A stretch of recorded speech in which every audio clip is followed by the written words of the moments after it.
আর রাগ তো বেটা আমার উঠতেছে। হ্যাঁ, এরকম একটা বাচ্চা মেয়েরে তুই বিয়ে করছস, ফাইজলামি করস না? এই চলো তো, এসব ফালতু লোকের সাথে কথা বলে সময় নষ্ট করতে চাচ্ছি না, চলো। শুনেন না, আমি আর হাঁটতে পারবো না, আমার পা খুব ব্যথা করতেছে, আমাকে কোলে নেন। নয়ন, তোর বউরে কুলে নে, নাহলে কাইন্দা দিব তো। কুলে নে, কুলে নে।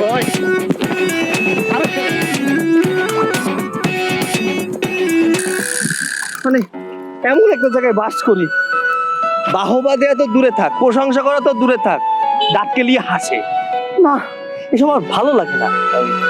বলছিলাম কি, শোনো, মানুষের সামনে তুমি একটু বাচ্চামি কম করে, মানে বাচ্চামি না পারতে করবে না, কেমন?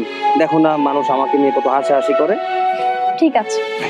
ঠিক আছে, চল আমার লক্ষ্মী বউ, চলো। এবার বলো কি কি নেবে? 10টা ললিপপ, 2টা চিপস, 2টা জুস। আচ্ছা ঠিক আছে। এই মামা, যা যা বললো এগুলো প্যাকেট করে দেন। মামা, কে হয় এটা আপনার? এই পিচ্ছি মেয়ের আবার কই পাইলেন? এই এত কিছু জানতে হবে না, তোমার যেটা দিতে বলছে ওইটাই দাও, এমনিতে মাথা গরম আছে। শুনেন, আমাকে কিন্তু আরো কিছু কিনে দিতে হবে। আচ্ছা ঠিক আছে, তোমার যা যা প্রয়োজন তুমি সবকিছু নাও। ঠিক আছে। মামা, এটা কি আপনার মেয়েটে হয় নাকি? এই আমি কি একবারও বলছি সে আমার মেয়ে হয়? হ্যাঁ, ও আমার বউ লাগে, বউ। ভাই কেমনে সম্ভব? আমারও তো একই কথা, এটা কেমনে সম্ভব? এই ভাই শোনেন, সম্ভব, সবই সম্ভব। টাকা থাকলে কতি মেয়ে বিয়ে করা যায়। সারা জীবন কাটিয়ে এসেছি বিদেশে, ডলার কামিয়েছি, এর জন্য কচি মেয়ে বিয়ে করেছি। আপনাদের মতো বুড়ি বুড়ি মেয়ে বিয়ে করি নাই, যে রাস্তাঘাটে বেরোলে মনে হবে যে কয়েক বাচ্চার মা বিয়ে করছে।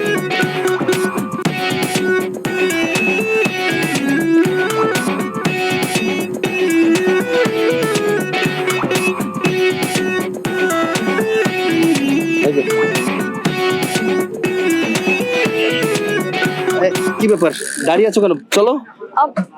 আমাকে একটা পুতুল কিনে দিতে হবে। আপনাদের বাসায় না কেউ আমার সাথে খেলতে চায় না, আমাকে একটা পুতুল কিনে দিবেন? এই মেয়েটাকে বিয়ে করে আমার জীবনটাই শেষ। পদে পদে অপমান। আচ্ছা শোনো, ওই এখানে পুতুল বিক্রি করে না, কেমন?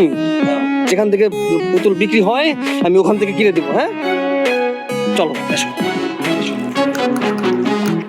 মা, ডেকেছো, কিছু বলবে? শোন, তোরে বিয়ে করিয়ে তো আমার কপালটা পোড়ালাম। কত আশা করেছিলাম ছেলে বিয়ে করিয়ে বউ ঘরে এনে আরাম আয়েশ করে খাবো, তার হলো কোথায়? হ্যাঁ, গ্রাম থেকে কোত্থেকে একটা পিচ্চি বউ নিয়ে এসেছিস, সংসার ধর্ম কিচ্ছু বোঝে না। মা, যেটা হয়ে